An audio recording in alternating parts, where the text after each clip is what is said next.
Buenos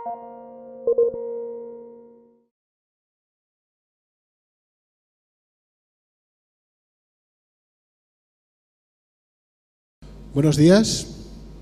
Vamos a iniciar la sesión. Vamos a intentar que sea lo más interactiva posible, porque es un tema que puede dar mucho de sí y mucho debate sobre todo, ¿no? Y es el tema del píxel a usuario, el Big Data y las aplicaciones. Cada día más el Big Data y las aplicaciones nos rodean y gobiernan invisiblemente nuestra vida, parece, ¿no? Estamos cada día más acostumbrados a tener aplicaciones que nos ayudan a hacer cosas, a movernos, pero antes esa información, para que esa aplicación tenga un efecto en nuestras vidas, es necesario captar esa información, transformarla. Muchas veces son datos heterogéneos que tenemos que tratar y que tenemos que gestionar de una manera adecuada. De esa interacción entre la captación del dato y después la construcción de servicios que muchas veces vienen dados por una aplicación, hay un montón de cosas interesantes a tener en cuenta, ¿no? y a tratar. Espero que en esta sesión vayan saliendo estos temas, yo creo que sí.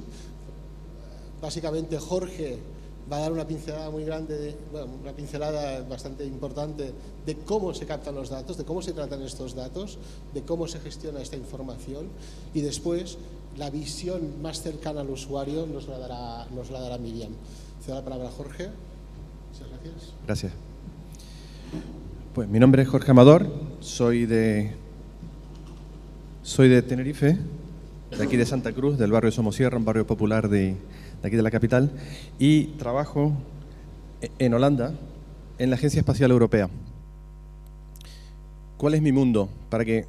¿Qué pinto yo aquí? ¿No? Alguien que trabaja en el mundo espacial, que pinta en IFI 2.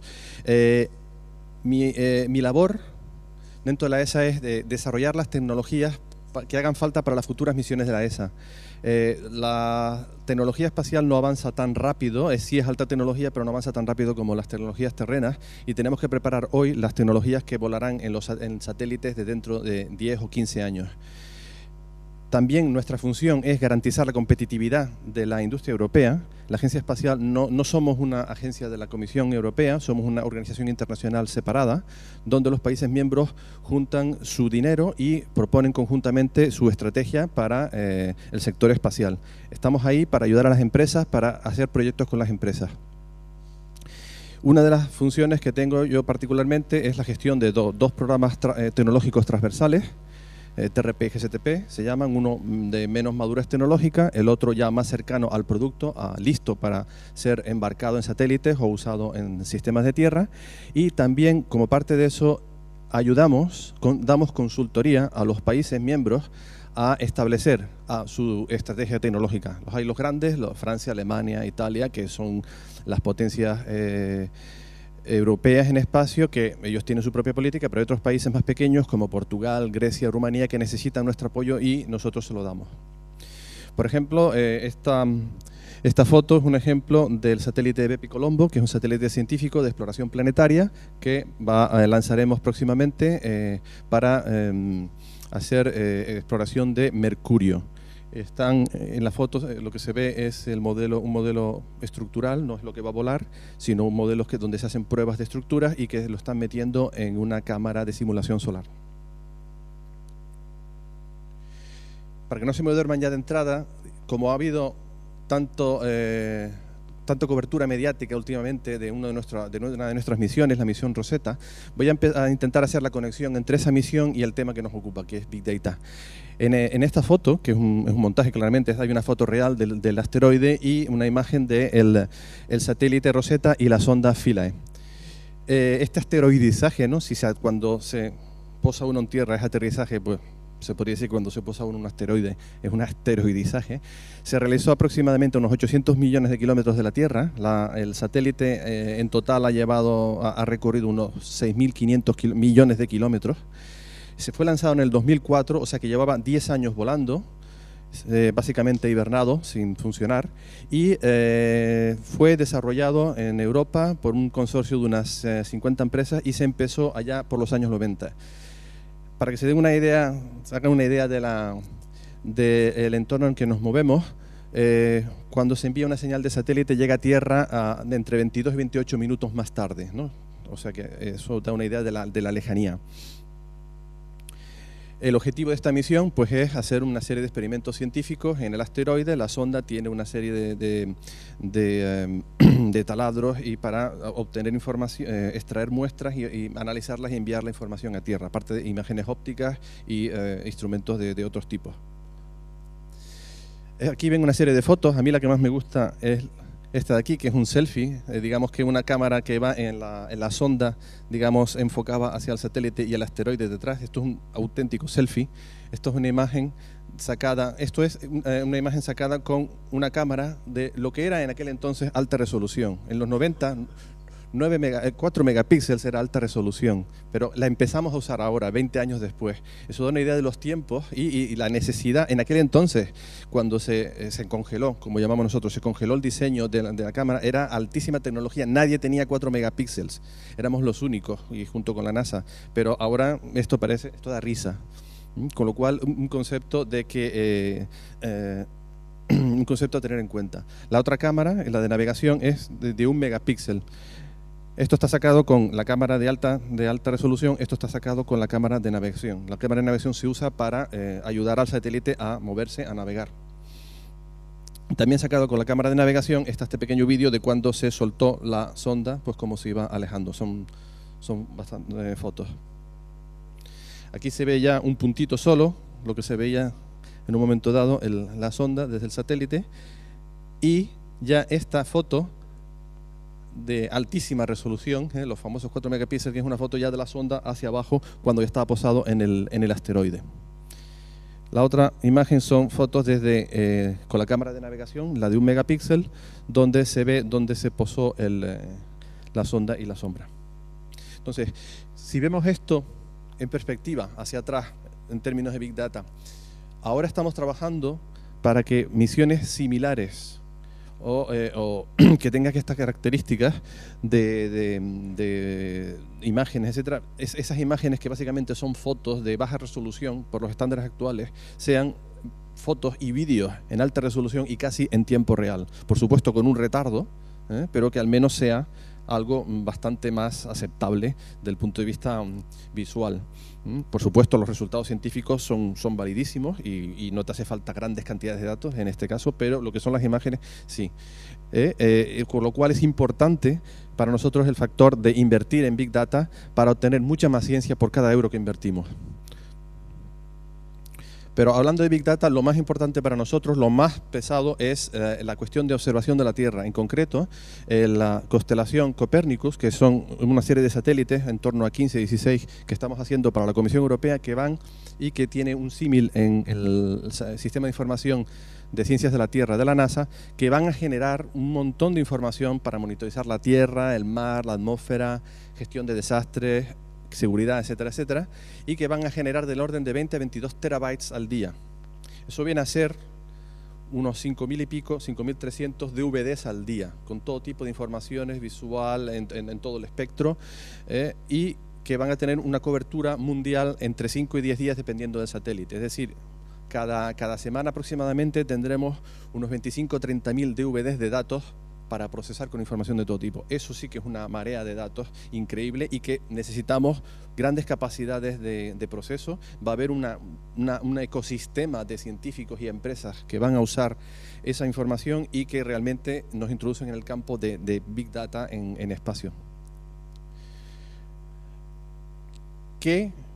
Y conectando con el lema de la sesión del píxel usuario, y entonces si hablamos de Big Data en espacio, ¿de qué estamos hablando? Estamos hablando desde que el sensor obtiene una información en ese píxel, en esa serie de píxeles, en esos datos, donde se generan esos datos, se almacenan a bordo, se transmiten a tierra, se almacenan en tierra, se distribuyen, se gestionan, se minan, se analizan hasta que al final se muestran al usuario, sea de forma visual o de otras maneras, para que den un valor añadido. Entonces, todo ese proceso lo miramos nosotros, del píxel usuario, lo consideramos nosotros como susceptible de técnicas de Big Data. No es lo típico solo de minado de grandes bases de datos, pero nosotros miramos incluso el aspecto hardware de a bordo. A lo mejor tenemos que cambiar los sensores para que produzcan más información o menos y más optimizada. Miramos toda la cadena.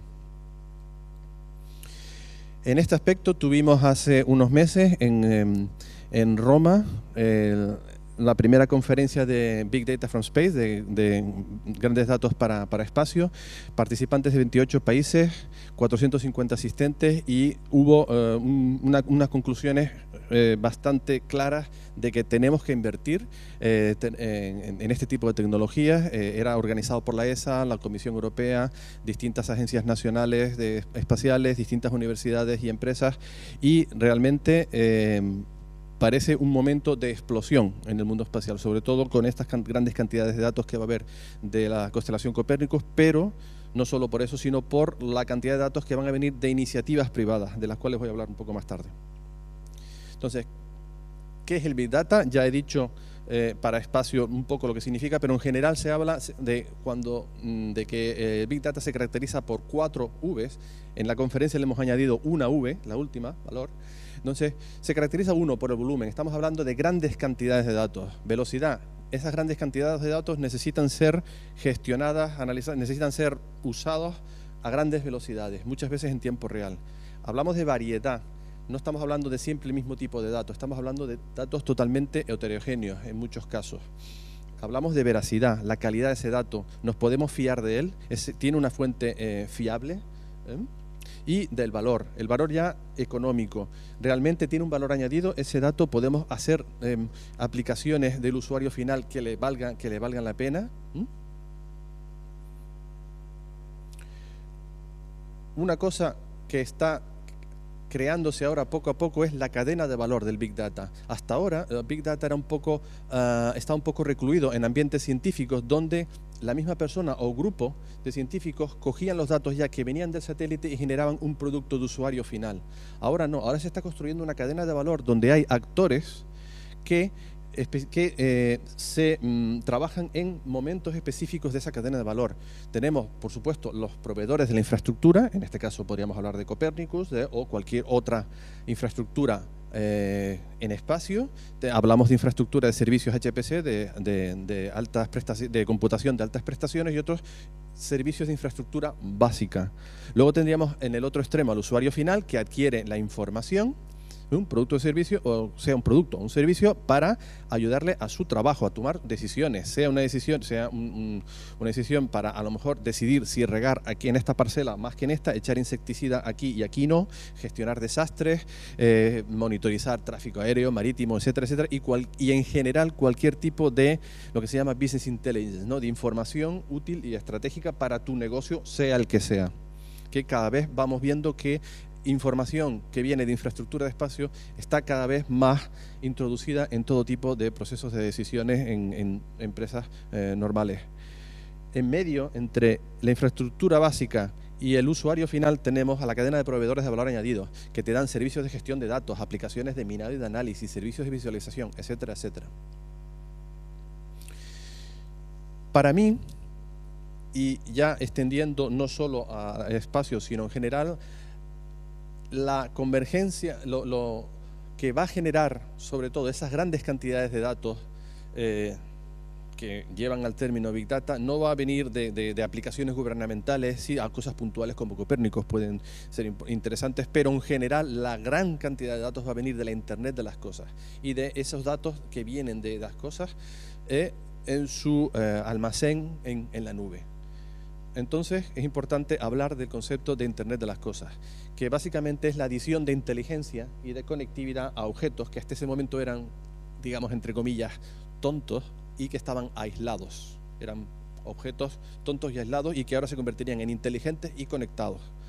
Y eso es lo que realmente genera la explosión de datos disponibles para crear sobre esos productos, y que estarían en la nube o incluso en cosas más complejas.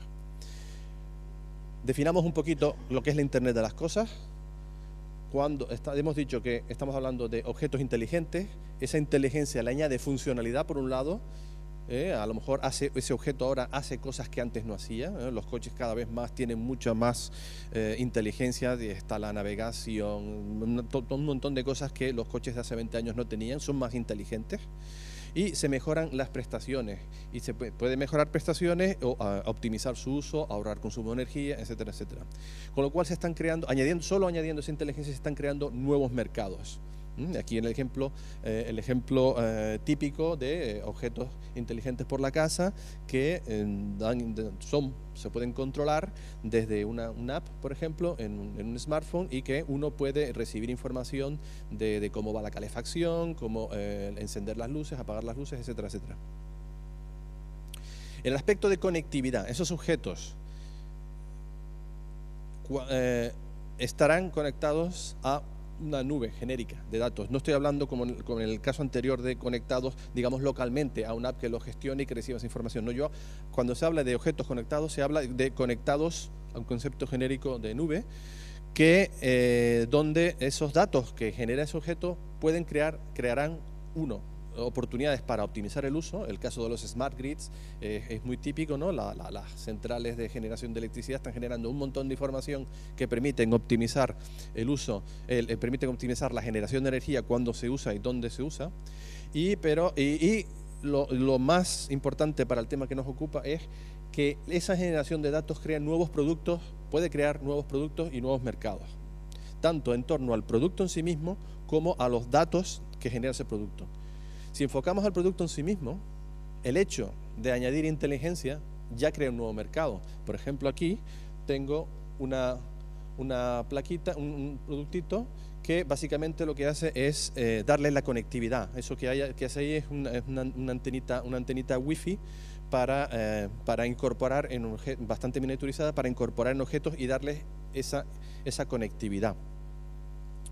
Eso sería nuevos productos y mercados en torno al producto que genera esa información. Luego está los productos y mercados y servicios en torno a esa información. Y entonces ya hablaríamos en general de la nube. Estamos hablando de obtener información, a lo mejor en una ciudad, como viene ese diagrama, de ambulancias, de dispositivos médicos inteligentes, de los semáforos, de coches, etcétera, etcétera. Se puede obtener mucha información de todos aquellos objetos que son ahora inteligentes y conectados, y con esa información generar muchos nuevos productos y servicios.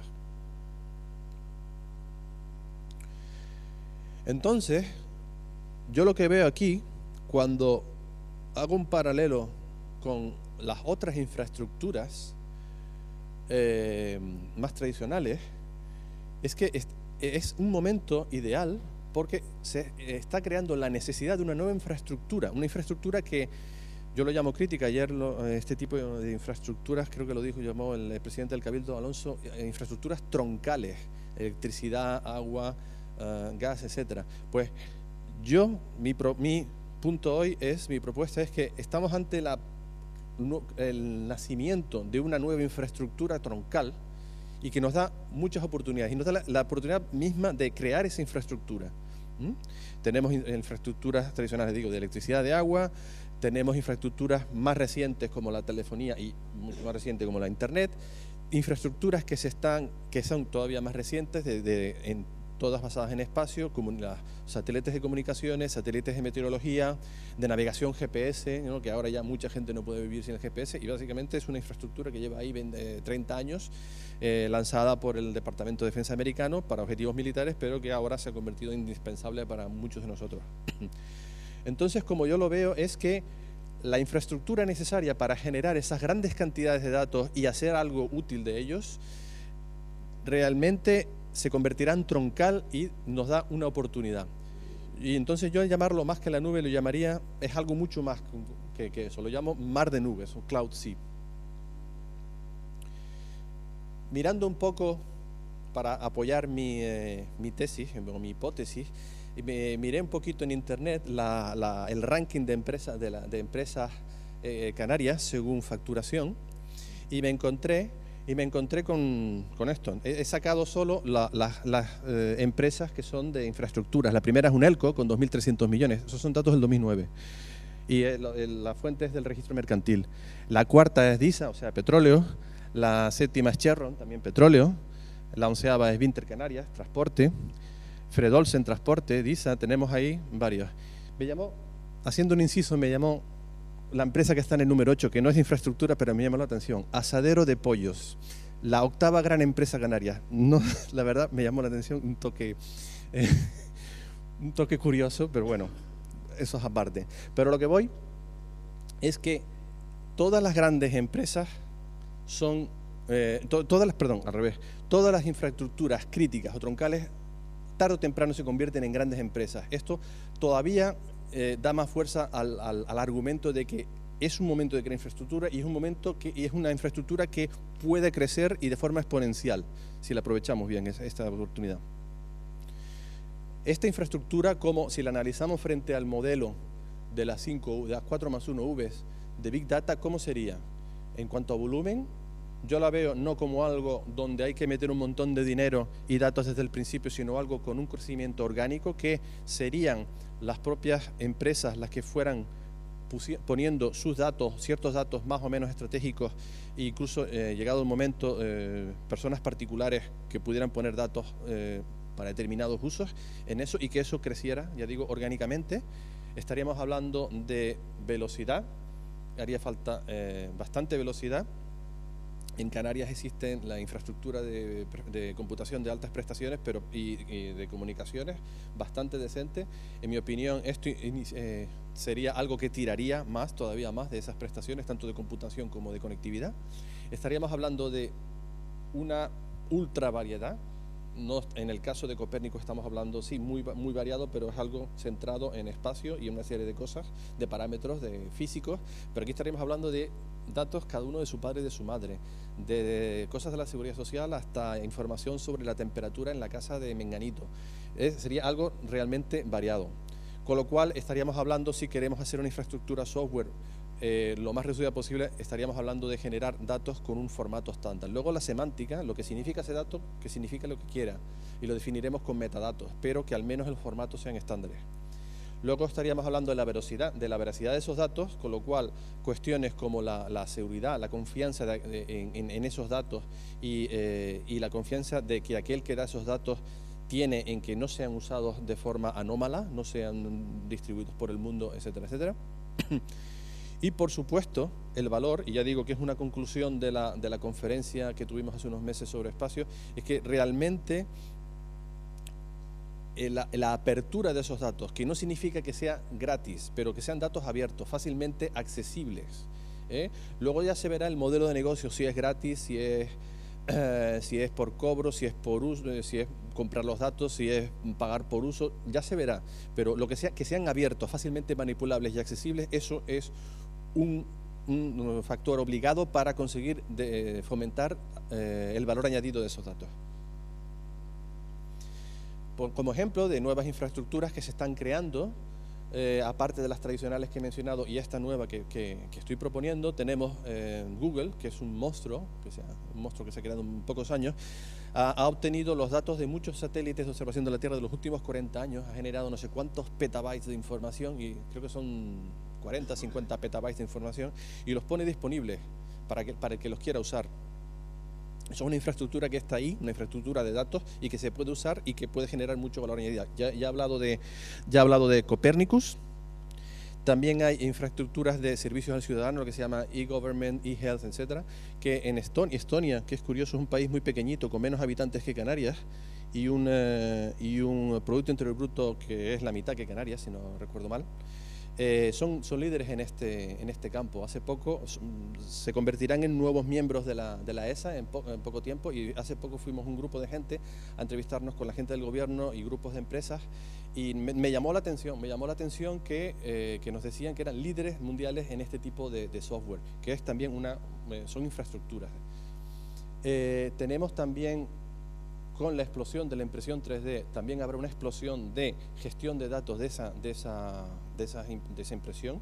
Estamos hablando de una relocalización o deslocalización de los procesos de manufactura, de fabricación, con lo cual esa deslocalización significa que habrá más tráfico de datos frente a menos tráfico de mercancías, porque las cosas se fabricarán a lo mejor más cerca del sitio final donde se van a usar. Estonia, otra vez, es líder en este campo. Tienen 2 empresas, cada una con 50, 60 personas que están realmente a la vanguardia de esto, una de ellas con capital de Paul Allen, cofundador de Microsoft. Tenemos nuevas constelaciones de satélites, he hablado de las gubernamentales, pero las que hay aquí, Skybox, Satellogic, Planet Labs, son infraestructuras con cientos de satélites que ofrecen servicios de observación de la Tierra casi en tiempo real, a lo mejor con un minuto, cada 5 o 10 minutos, pues tienes un satélite pasando sobre un determinado punto de la Tierra, con lo cual no es tiempo real, pero casi, y son iniciativas privadas. En el caso de Skybox, lo acaban de comprar a Google por $500 millones. En el caso de Planet Labs, empezaron unos estudiantes de Stanford y ahora con $7 millones de capital semilla, y ahora ya han lanzado, creo que son 15 satélites, y en total serán unos 300. Y por último, el consumo colaborativo está descubriendo nuevas infraestructuras que estaban ahí y que no las habíamos usado. Por ejemplo, Airbnb ha descubierto la infraestructura de habitaciones. Ha descubierto una infraestructura hotelera que estaba ahí latente y nadie la había aprovechado. El caso de transporte, carpooling y otros, pues han descubierto esa infraestructura de coches infrautilizados y están poniéndola en valor.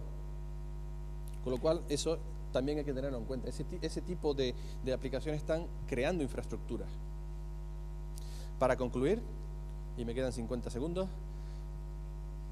según Porter, el famoso Michael Porter, autor del famoso libro de La ventaja comparativa de las naciones, allá por los 80, las tecnologías de la información y de la comunicación han sufrido o han creado varias olas en lo que es la competitividad, la estrategia de las empresas. La primera ola fue en los 60-70, llegó a los 80 con la automatización de los procesos que hasta ese momento eran manuales, lo cual impulsó un montón la productividad. La segunda ola, gran ola, fue la Internet, la conectividad. Esas empresas que ahora estaban automatizadas podían compartir sus datos con otras empresas, con sus proveedores, con sus clientes. El usuario final puede conectarse directamente a ciertas empresas. Se saltan muchos pasos en la cadena de valor. Y ahora estamos frente a la tercera ola, la ola de la Internet de las cosas, donde se va a revolucionar y esa automatización y esa conectividad va a pasar de la empresa de la empresa como organización a los productos de las empresas, los productos y los servicios de esas cosas. Como he dicho, es el momento para que, mi opinión es que es el momento para que entren nuevos actores y creen esas infraestructuras básicas o troncales. Es mi opinión que siendo infraestructura software se puede crear, al menos empezar a crear de forma rápida y a un coste relativamente bajo comparado con lo que sería una infraestructura de generación eléctrica, etcétera, etcétera, y que permite un enfoque de datos colaborativo, bottom-up, orgánico, frente a un enfoque cerrado y proteccionista de los datos. Y para concluir, yo lo que digo que me parece que hay que lanzarse a ese mar de nubes. Gracias.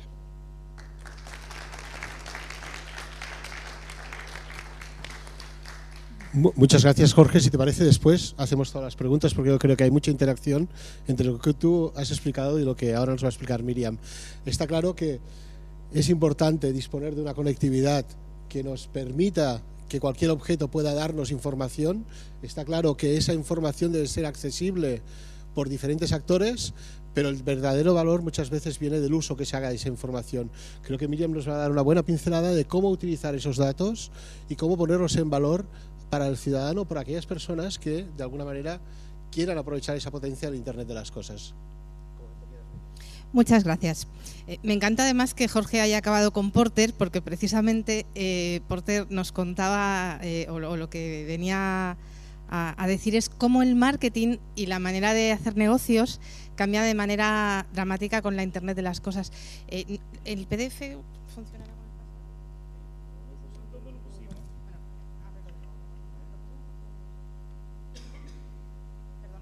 Fallos del directo.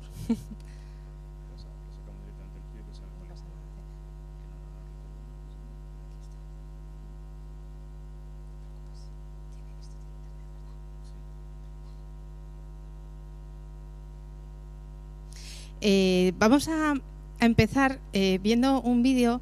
¿Habéis visto la proyección que hace Microsoft de cómo será el mundo en el 2019?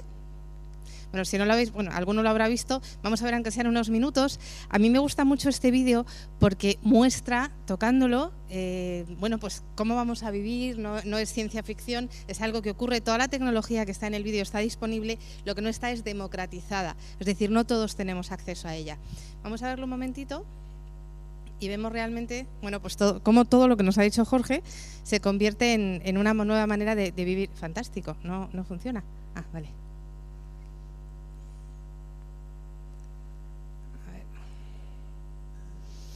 Veréis que, bueno, Microsoft además hace una visión muy ecológica de que hay que cuidar el planeta y estas cosas.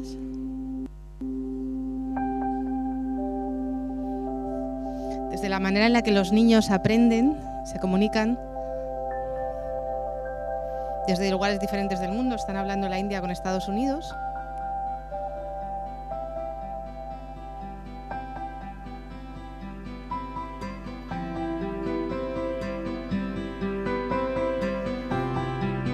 Será mucho más real esto del learning by doing, ¿no? Tocando las cosas, cercanía, las experiencias.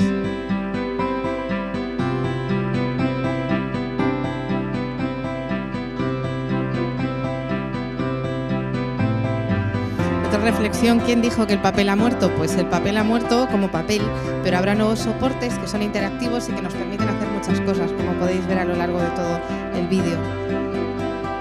Esto se traslada a los medios de comunicación y a millones de cosas más.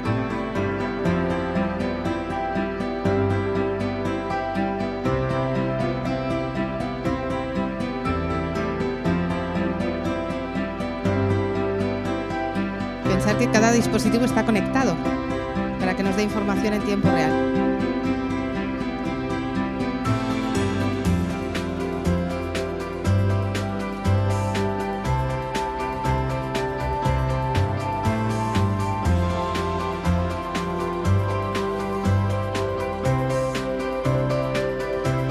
Trabajar desde muchos lugares del mundo, que ya lo hacemos hoy en día, con proyectos colaborativos, con Dashboard, que estamos interaccionando desde diferentes puntos del mundo. Aparte de que sea muy bonito.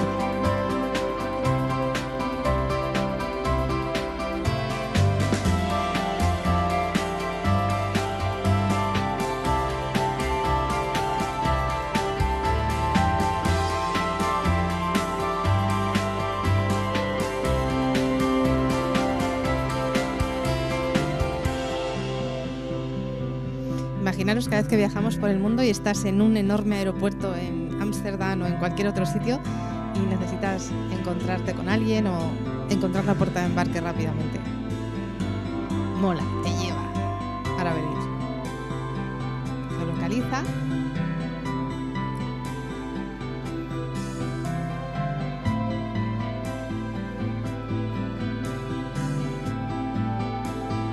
Traducción simultánea.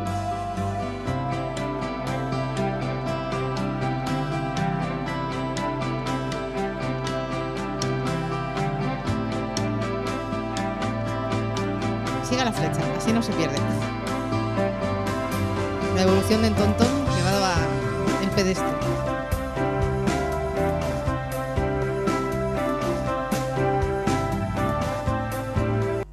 Vamos a avanzar un poco más. Este es un poco el final.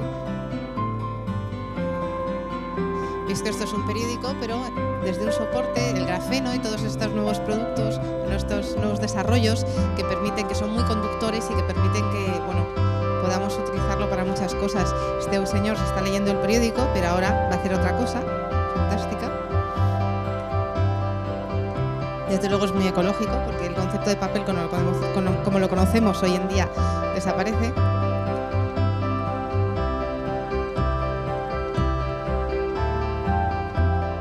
Ya no es ni el ordenador donde está leyendo el periódico, ¿vale? Es un soporte diferente.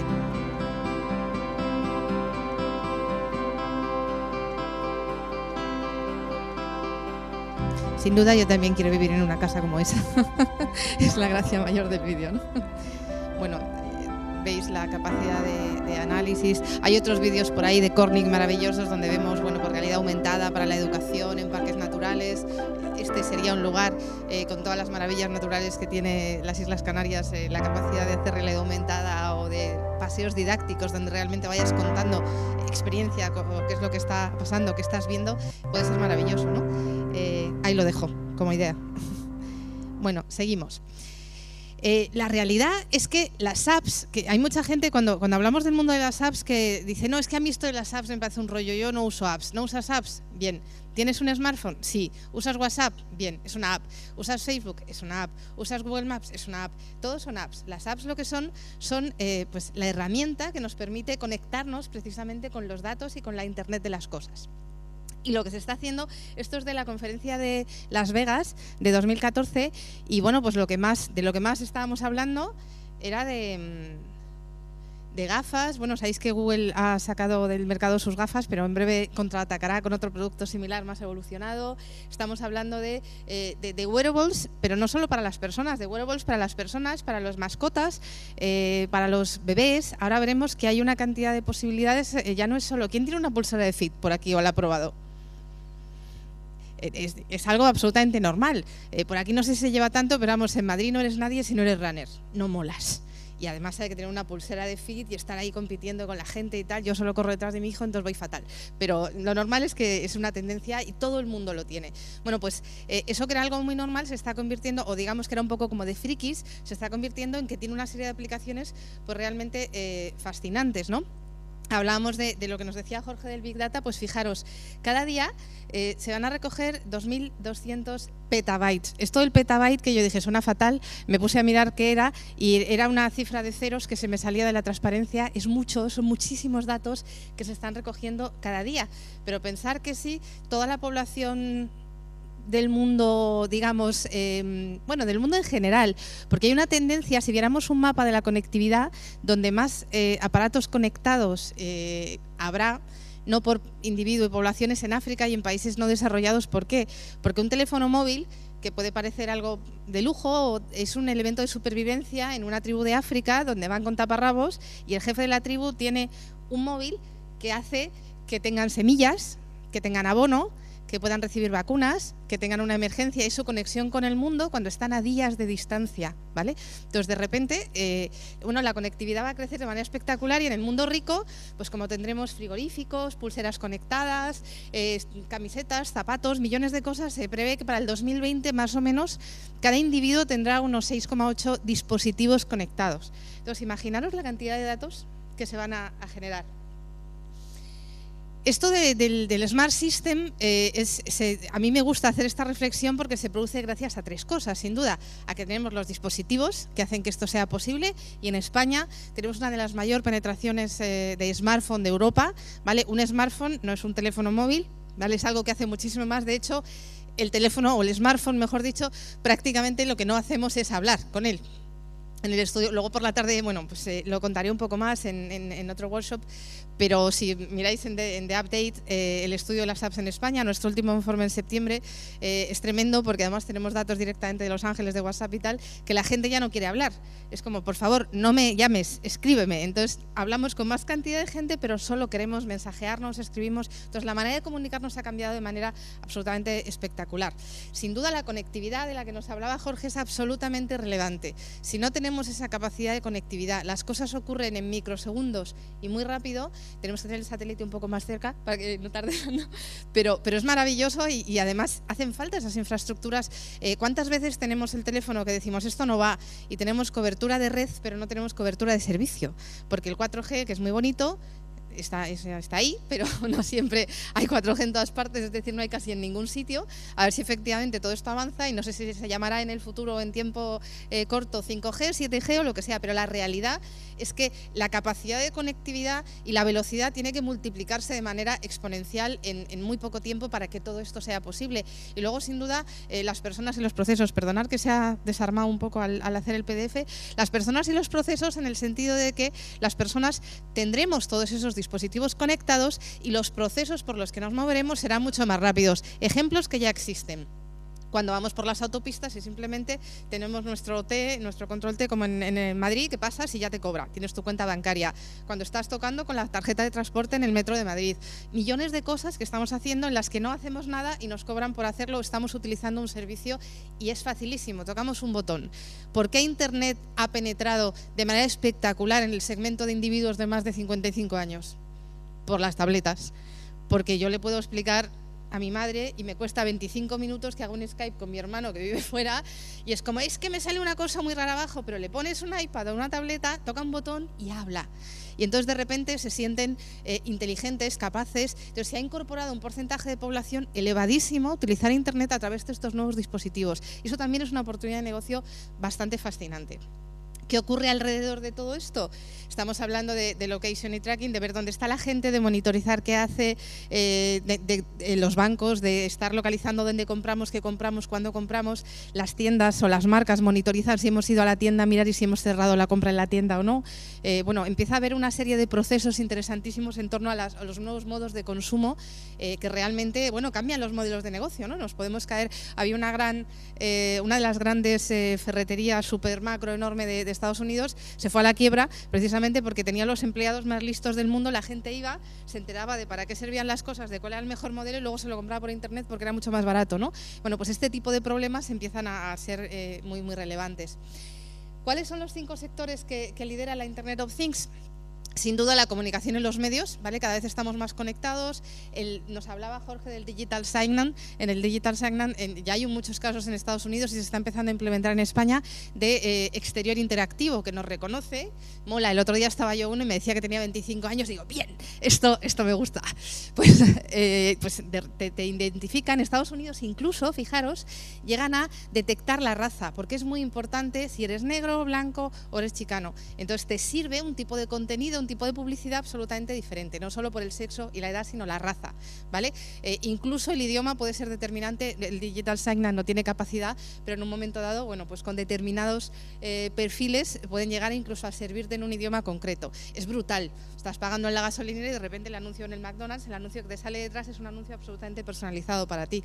Tenemos oportunidades maravillosas, ¿no? En consumo y ocio, sin duda, tú puedes estar teniendo una experiencia visitando un parque temático, haciendo un trekking y de repente te pueden empezar a servir servicios en tiempo real viendo que estás interesado en determinado tipo de cosas.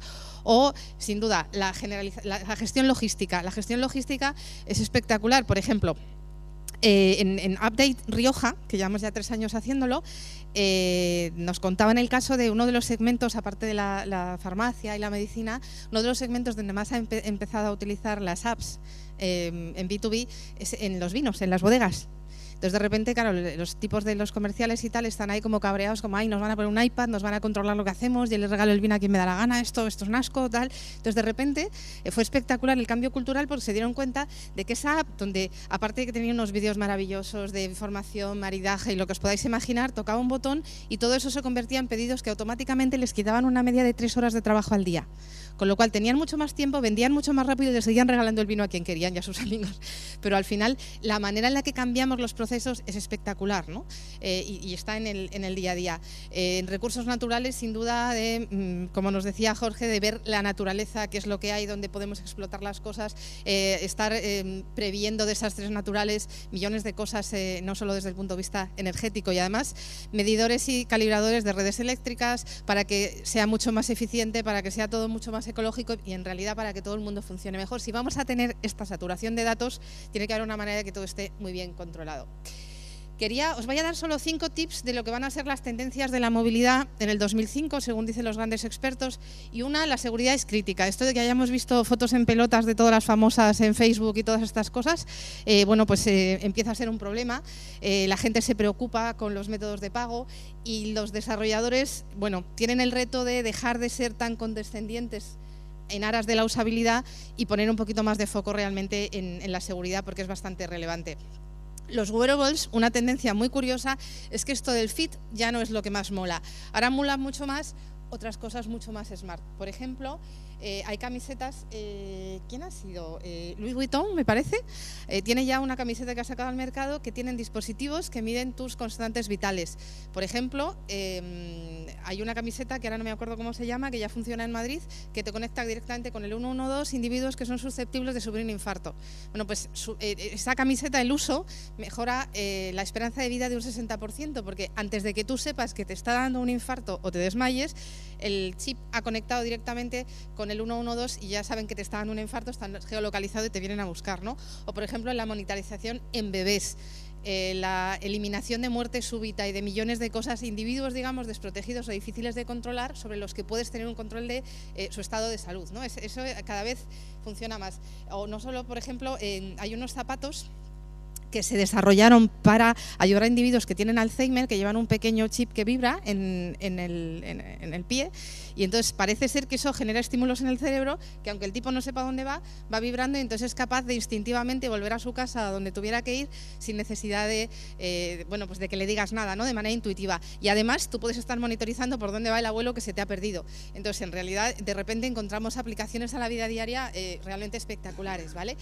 Los pagos por móvil crecen muy rápido. Todos habéis visto la gran incorporación del iPhone 6, ¿no? Que es el Apple Pay.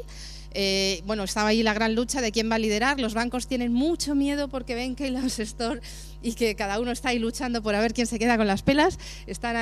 Bueno, veremos a ver cuál es el sistema más rápido. Cada vez hay sistemas más innovadores. Todos habéis visto que ahora ya hay sharing payment, que uno puede pagar y al final te vas trasladando dinero de que tú has pagado el pádel, yo la cena, tú el postre, y nos podemos cambiar dinero en cantidades muy pequeñas en tiempo real a través de aplicaciones y sin coste. ¿Vale? Otra cosa relevante es el e-commerce, que está previsto que supere en un 40% a lo que es el e-commerce tradicional. Estamos hablando de PC, ¿vale? Entonces la gente cada vez más compra de manera directa. Y si desarrollamos nuevos negocios, puede ser muy interesante no pensar además en mobile, sino que mobile sea first o que sea only mobile, ¿vale? En Estados Unidos empieza a haber datos que los millennials, que son la generación que tiene entre 20 y 30 años, en un porcentaje de en torno al 40% en 2015 van a ser mobile only, ¿vale? Solo se conectan a Internet a través de sus dispositivos móviles. Entonces, empecemos a ver que esas tendencias vienen cada vez más y son importantes. El fenómeno del Be Your Own Device, que es elige tu móvil, ya no es la empresa, te encasqueta ahí la BlackBerry que te quiere morir y luego tienes tú tu teléfono, sino que te empiezan a dejar elegir, te dan un paquete de dinero a dejarte elegir cuál es el dispositivo que quieres utilizar, y precisamente el open source permite que integremos todos en un dispositivo. Ya no es lo del drama de los que tienen Apple, los que tienen no sé qué, sino que en un dispositivo de cualquier tipo puedes integrar todas las funcionalidades y toda la integración IT de la empresa y funcionar conectado a los sistemas con un nivel de seguridad suficiente. Eso es uno de los grandes retos también. Y por fin, bueno, pues la integración de los datos de los dispositivos móviles, y cuando hablo de integración de datos, hablo de que podamos explotar comercialmente esos datos.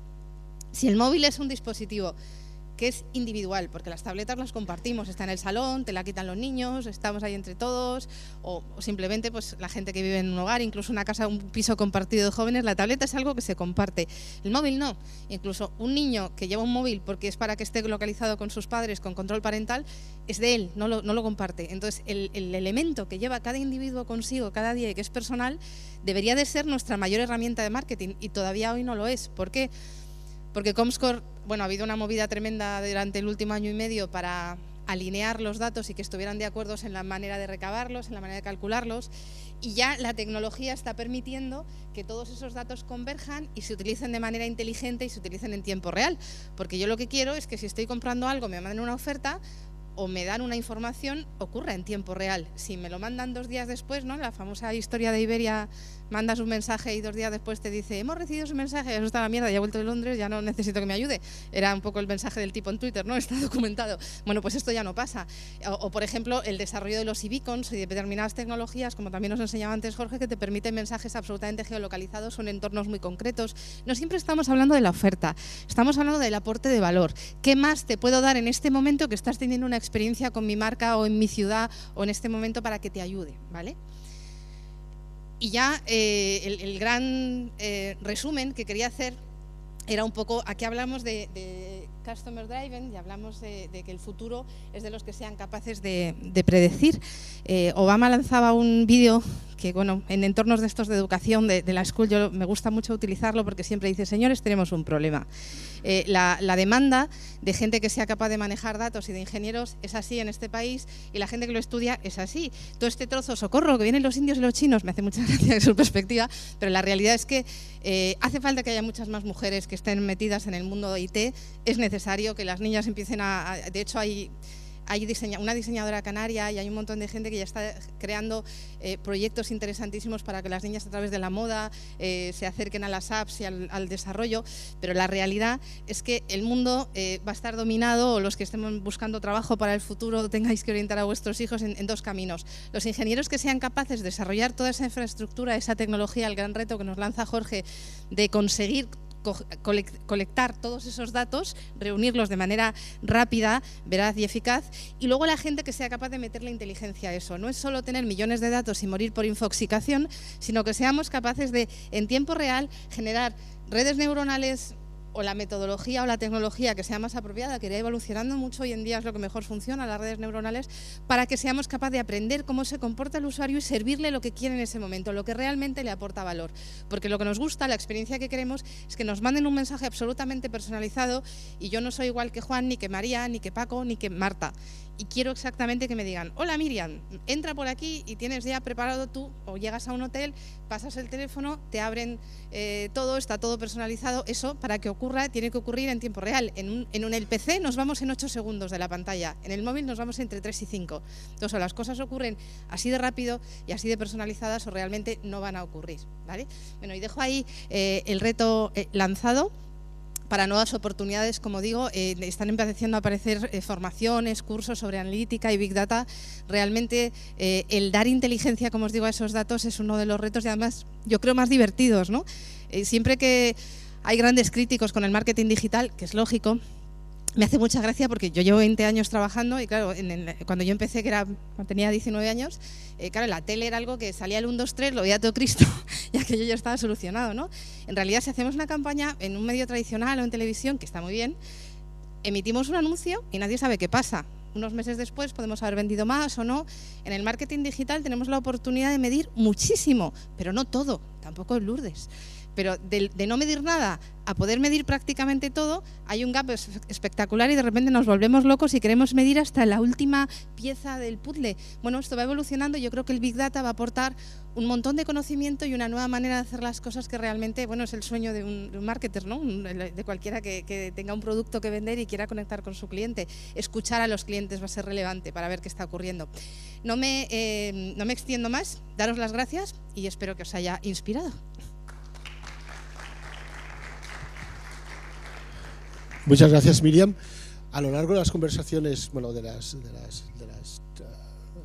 Miriam y de Jorge, yo creo que han salido claramente las grandes tendencias que hay actualmente, ¿no? Conectividad ubicua, compartir, una economía basada en nuevos modelos de negocio, una colaboración constante entre los diferentes actores que puedan estar presentes a lo largo del día, pero también surgen una serie de incertidumbres que yo creo que es bueno debatir y sacarlas también, ¿no? Y la primera de todas es la privacidad. ¿Qué opináis vosotros con este aluvión de captura de información, con este aluvión de tratamiento de la información, de posibilidad de segmentar, de personalizar al máximo, que es otra de las grandes tendencias? ¿Cómo quedan las personas? ¿Cómo queda la privacidad de las personas? ¿Se pueden sentir en todo momento observadas? ¿Se pueden sentir, pues, de alguna manera acompañadas? ¿Cómo salvaguardas la privacidad de cada uno cuando la quiera mantener, ¿no? No están conectados. Pues este es uno de los temas que crea más polémica, y me hace mucha gracia. Mi marido es arquitecto y es anti-tequi. Es como siempre me dice que estoy loca y que eso que tengo todo en Google, pues que sí sé que me están controlando, ¿no? Me hace mucha gracia. Si os fijáis, cuando vemos las pelis de espías y del FBI y estas cosas, saben dónde está la gente, por dónde ha comprado, con la tarjeta de crédito, y que nos siguen y que saben qué hacemos, es algo que ocurre hace mucho tiempo. Ahora ocurre más. Pero yo creo que hay un componente inevitable en el que los Wikileaks nos describen cómo Google es muy interesante el último libro de Assange, cómo está ligado con el gobierno americano para estar metido en la vida de todas las personas del mundo, tal. A mí me parece que no hay que paranoiarse y lo que hay que ser es responsables. Cuando yo doy clase, muchas veces en los MBAs les digo a los chavales, a ver, si subes una foto de tu culo a Facebook, cuando seas director general dentro de 10 años, tu culo está en la red. Entonces, no la subas.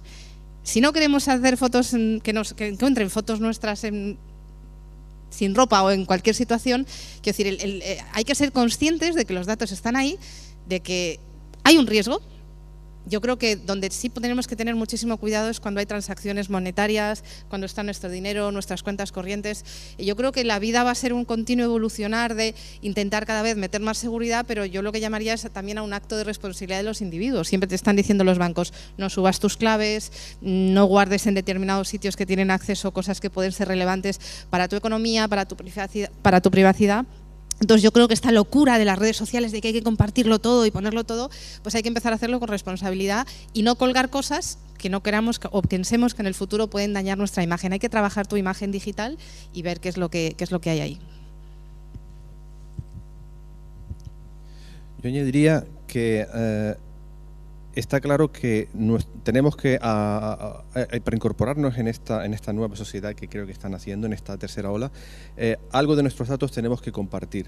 La cuestión está en cuáles y cuando compartimos esos datos, a quién se los damos, qué uso van a hacer, etcétera, etcétera. Hace poco leí un artículo de un experimento que está haciendo gente del MIT en la ciudad o en la zona de Trento, en Italia, con plataformas para compartición de datos, y poco a poco se ha visto que si el ciudadano, el usuario, ve que sus datos se usan de forma responsable y que esa persona obtiene unos servicios mejores, por ejemplo, servicios públicos mejores o más información que le puede ser útil, se presta más a dar sus datos. No estamos hablando de fotos de culos, estamos hablando de datos a lo mejor de tus tendencias, de tus gustos a lo mejor para comprar una cosa u otra, etcétera, etcétera. Entonces yo creo que sí, me remito a este concepto de responsabilidad, tanto por parte del que da sus datos como del que los usa para proporcionar esos valores añadidos.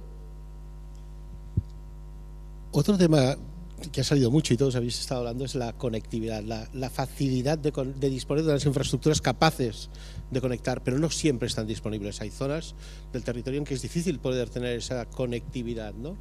¿Pensáis que al final los servicios serán un tanto independientes de la conectividad? O sea, con eso quiero decir, en cada momento nos encontraremos una conectividad distinta, pero la gente está acostumbrada a un nivel de servicio determinado o a una información determinada, ¿no? ¿Pensáis que los servicios de alguna manera serán capaces de combinar esas infraestructuras para dar una sensación o un servicio más unísono? Ahora te cedo. Bueno, una de las ventajas, de hecho, eso existe ya. Lo que tenemos que pensar es cómo es nuestro negocio, qué servicio quiere el cliente. Las apps nativas, una de las ventajas que tienen es que funcionan sin conectividad y hay una serie de servicios que puedes dar y que el cliente no percibe que no tiene conexión, sino que la app se lo queda y cuando ya vuelve a tener conexión manda esos datos. Nos ocurre con Google Maps, nos ocurre con Spotify, con cosas muy cercanas. El problema es que cuando tengamos servicios donde sea muy crítico la conexión o la información en tiempo real, bueno, pues quizá ahí, ahora nos dirá Jorge cómo puede mejorar la infraestructura, pero bueno, eso ya existe. Tenerlo en cuenta cuando desarrolléis vuestros negocios, el que ya hay maneras, sobre todo las apps nativas es una de las grandes ventajas que no tienen las web apps, que tienen otras. Pero ya existe y de hecho es lo que mejora, una de las grandes mejoras de la experiencia de usuario es que aunque no haya conectividad o se te vaya, tú puedas seguir utilizando el servicio. Por mi lado, quiero comentar, ayer me llamó la atención uno de los escaparates, el de Factoría de Innovación del Turismo, creo que se llama FIT, que tienen ahí un montón de información sobre qué es lo que no le gusta y lo que le gusta al turista que viene a Canarias. Y una de las cosas que le gustaría, o que le gustaría es tener la misma conectividad que tiene aquí como cuando está en su casa, en Alemania, en Holanda, etcétera. Eso lo puedo confirmar, a mí me da un poco igual, pero a mi mujer, por ejemplo, le da rabia el no tener esa misma conectividad, o si la quiere tener que pagar una animalada de roaming o de servicios extra, etcétera, etcétera. Entonces, me parece importante resaltar esto y creo que es cuestión de crear esas infraestructuras. Les puedo decir, por ejemplo, que en la parte espacial, en la infraestructura de comunicaciones, se están planteando, aparte de la que existe ahora, que son satélites geoestacionarios a 36.000 kilómetros de altura, básicamente para servicios de comunicaciones intercontinentales, etcétera, etcétera, se está planteando de tener esas constelaciones de pequeños satélites a órbitas más bajas y que cubran zonas y que por estar a órbitas más bajas no están, digamos, fijos en un sitio relativo a la Tierra, sino están cubriendo muchas zonas de la Tierra. Entonces, con esas constelaciones y esos pequeños satélites, estás llevando esa conectividad a sitios que tradicionalmente no lo tenían, con lo cual estás abriendo esa puerta a esa conectividad. Luego está el asunto, ya es una cuestión de implementación, de si no hay conectividad, pues puedes tener estrategias de implementación que hagan almacenamiento en memoria temporal, y cuando se recupera esa conectividad se hace uso y se mandan los datos o se reciben, lo que sea. Pero en mi opinión es una cuestión de infraestructuras y, otra vez digo, una oportunidad. Bueno, solo como curiosidad, aquí tengo un objeto que está conectado y no está conectado a ninguna red, ni Bluetooth, ni móvil, ni nada de este estilo. Está conectado a una red IoT. La cobertura de esta red IoT actualmente en España es del 85%. Eso abre nuevas oportunidades. Fijaros, es un objeto pequeñito. Después, quien quiera lo puede ver. Os puedo enseñar la parte de comunicaciones, lo simple que es, y además con una duración de batería de aproximadamente unos 8 años. Facilita, desde luego, el poder hacer cosas, ¿no? Este es un objeto que me va siguiendo. Hace un mes que lo llevo, me va siguiendo a todos los sitios y me va posicionando donde estoy y va dando datos de temperatura, etcétera, ¿no? En este momento no lo comparto, solo lo tengo yo, pero ya llegará al compartirlo. Y ahí va mi segunda pregunta, es esta compartición de datos entre tanto elementos o personas como administraciones, como empresas, ¿cómo se orquesta? Es complicado, ¿no? Pues como diría el chiste, con mucho cuidado. Pero realmente yo creo que hay muchos conflictos de intereses y lo que hay que aunar o armonizar es el equilibrio entre que las empresas puedan hacer negocio dando servicio y teniendo una gran satisfacción por parte del cliente, y además incorporando todas las necesidades de lo que son los servicios urbanos o los servicios ciudadanos. Aterrizo más. El marketing hoy en día, el nuevo marketing no se fabrican cosas y luego ves cómo lo vendes. Lo que hay que hacer es diseño absolutamente centrado en el usuario.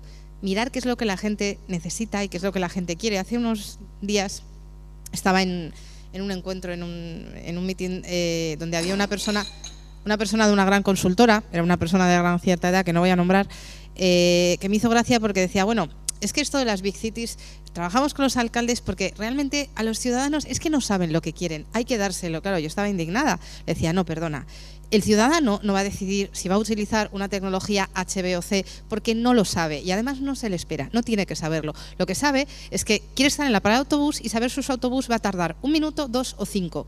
Y eso es lo que quiere el ciudadano. Entonces, el deber, o yo creo, el negocio y el enfoque tiene que ser que realmente las administraciones públicas se vuelquen en averiguar qué es lo que quieren los ciudadanos, las empresas se vuelquen en esa necesidad y entre todos se orquesten maneras de que esos datos fluyan de forma segura, creando satisfacción del cliente, porque al final la economía no existe si las personas no consumimos.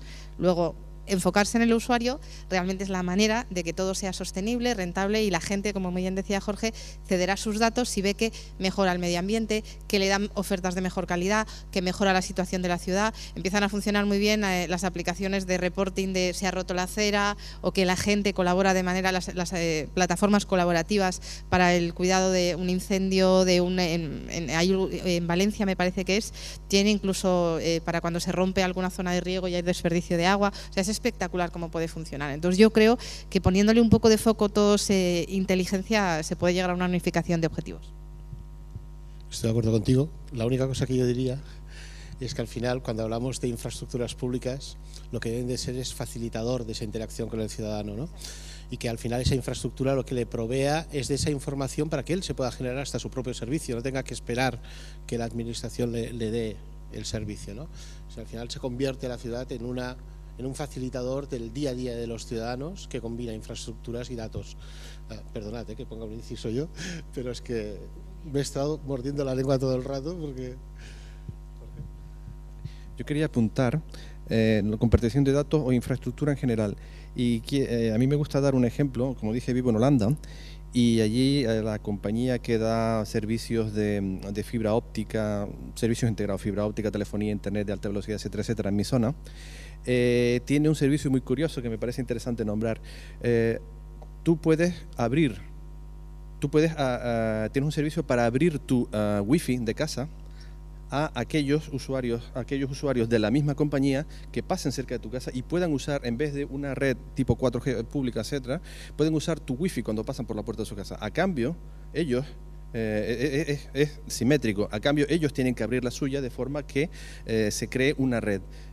Y nosotros lo tenemos y la verdad que se agradece. Yo voy por una calle de tiendas, a lo mejor en La Haya, y es que me voy conectando de wifi en wifi y tiro porque me toca. Y es que no pago nada, simplemente por abrir mi infraestructura, no mis datos concretos, pero sí mi espectro electromagnético, digamos, lo he abierto y a cambio puedo acceder al de cientos, miles de personas en mi área. Entonces, compartir es bueno. A cambio de ceder algo de tu privacidad, de tu casa, de tu coche, a cambio muchas veces se te puede abrir un mundo de oportunidades.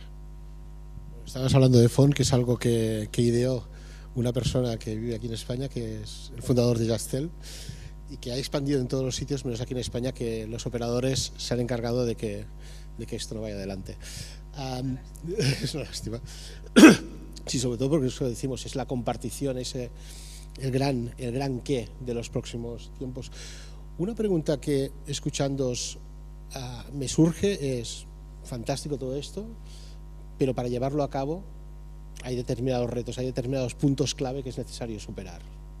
¿Cuáles consideráis que son estos puntos clave que son necesarios superar hasta llegar a esa imagen que veíamos de las pantallas? Que también sepáis que está desarrollado el tema de las pantallas en Barcelona, concretamente. Es una empresa mixta entre una empresa que está a caballo entre España y Estados Unidos, la que lo está montando. Pero, ¿cuáles son esos puntos clave que consideráis vosotros que nos llevarán a ese Internet, ya no de las cosas, sino digamos así de los servicios o de las personas, en el que el ciudadano, las personas se sientan más protagonistas del día a día de lo que hacemos? Yo veo dos aspectos aquí, uno el aspecto tecnológico y el aspecto o de innovación y el aspecto cultural más humano. El aspecto tecnológico creo que es una cuestión de tiempo, de echarle la evolución tecnológica lo va a pedir. La tecnología es como un poco como un ser vivo, evoluciona ella sola. Siempre, si no es uno, es otro el que va a llegar con más o menos apoyo financiero a determinados productos, o sea que vamos a llegar ahí.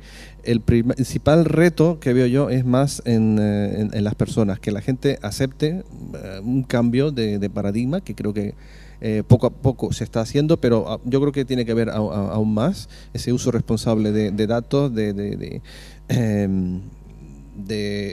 compartir tus datos a cambio de buenos servicios, etcétera. Eso me parece a mí que va a costar bastante más, pero bueno, creo que es cuestión de tiempo.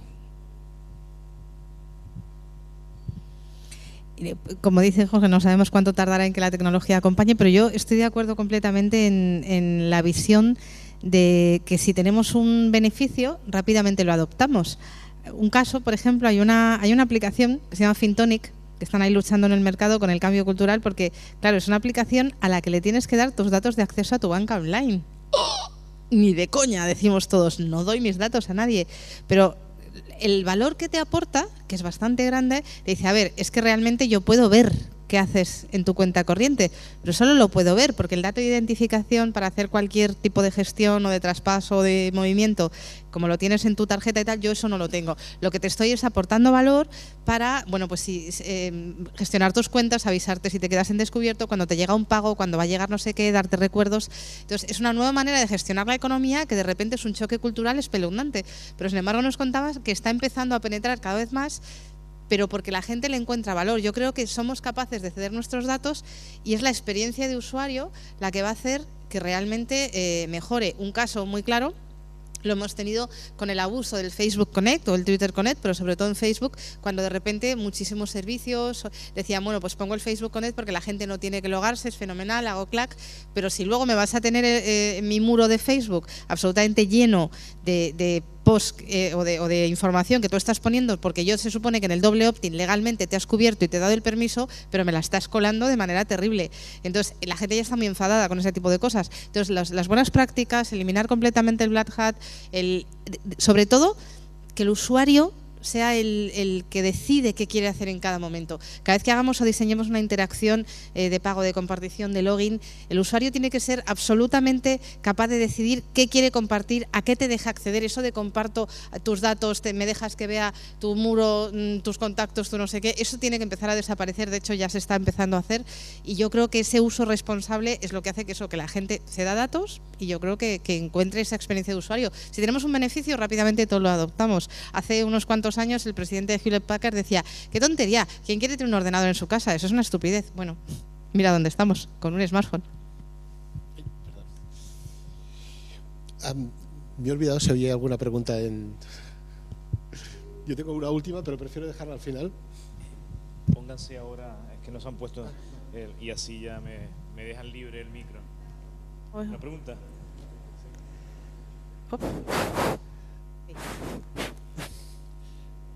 Gracias. Conectando directo con lo que estaba planteando Miriam, muy bien. O sea, si tenemos el beneficio, vamos a intercambiar nuestra información, porque bueno, es la forma de obtener el beneficio. Bien, sin pretender ser censor o pretender que el control se convierta también en algo complicado, ¿cómo deberíamos manejar a nivel de usuarios, a nivel de este lado de la, y no porque ustedes estén allí y nosotros acá, sino haciendo la analogía de que los usuarios estamos acá, ¿cómo deberíamos los usuarios, aparte de estar socialmente conectados, cómo deberíamos buscar que se pueda intervenir sobre los abusos por parte de cualquier organización que tenga nuestros datos? Quiero ir un paso más allá de lo que puede hacer la comunidad defendiéndose de un abuso, ¿no? Sino, ¿qué mecanismos que tuvieran sentido conocen ustedes que puede haber a lo mejor en otros países o que incluso hayan aquí acerca de esa defensa del abuso de los datos por parte de quien ya tú se los diste de buena fe? Hombre, hay vías legales que son por todos conocidas, de las asociaciones de consumidores, etcétera, pero yo creo que la magia del mundo 3.0 es que el consumidor tiene un poder enorme.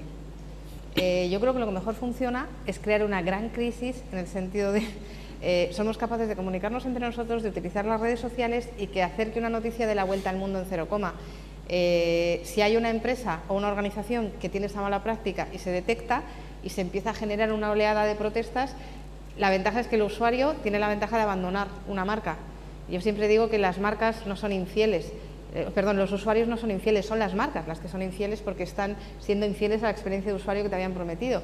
Entonces yo creo que la gran fuerza que tenemos es no callarnos, la gente lo sabe, es verdad que Twitter es el mentidero del mundo, que hay mucha gente que se dedica a meterse con los demás y tal, pero yo creo que en general las redes sociales bien utilizadas son una de las herramientas más potentes que hay. Desde luego la primera es inmediatamente dejar de utilizar esa marca y denunciar que eso está ocurriendo y además tomar acciones legales.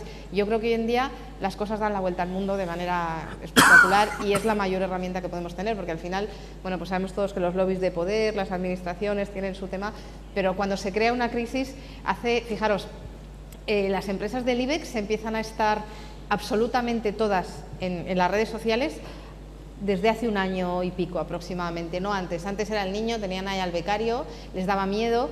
Las empresas ya saben que si no quieren estar en las redes sociales les da igual porque están y la gente habla. ¿Por qué hay que estar en las redes sociales? Para liderar la conversación. Y como todas están mirando y atentas, si generamos con consistencia una gran crisis, realmente van a tener que reaccionar. Creo que es la más eficaz arma que podemos usar.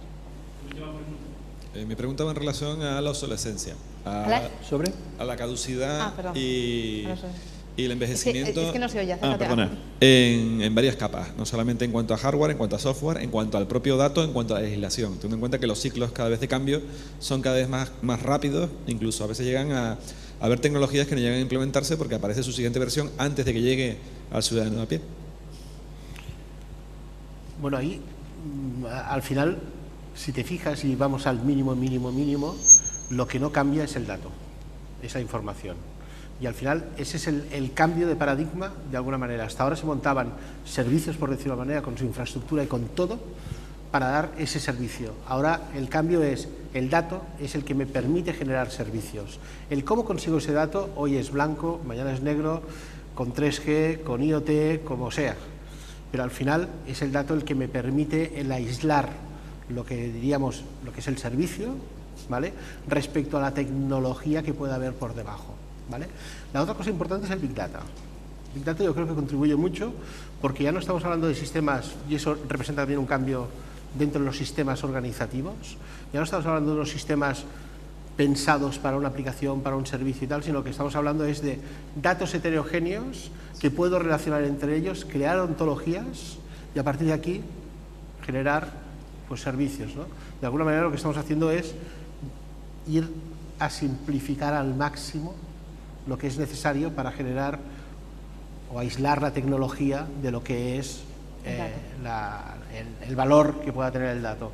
Pero el cambio es este, es pensar, no pensemos en tecnología, pensemos qué información necesitamos, cómo la obtenemos, hoy la obtenemos de una manera y mañana de otra mucho más eficiente, pero al final lo que nos interesa es, yo, bajo mi punto de vista, el dato. Un ejemplo por aterrizarlo puede ser, por ejemplo, si yo tengo una baliza de emisión de wifi, te mando un mensaje, solo me interesa en mi tienda los que pasan 80 metros más cerca.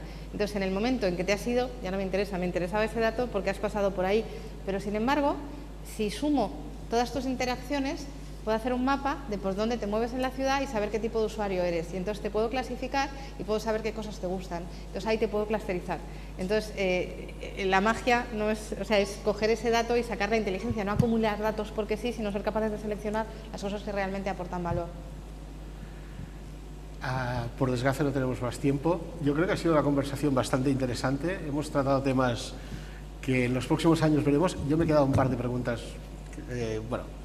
que pueden dar juego para otro año, pero espero que os haya gustado la sesión. A mí desde luego he disfrutado muchísimo y espero que vosotros también. Muchas gracias.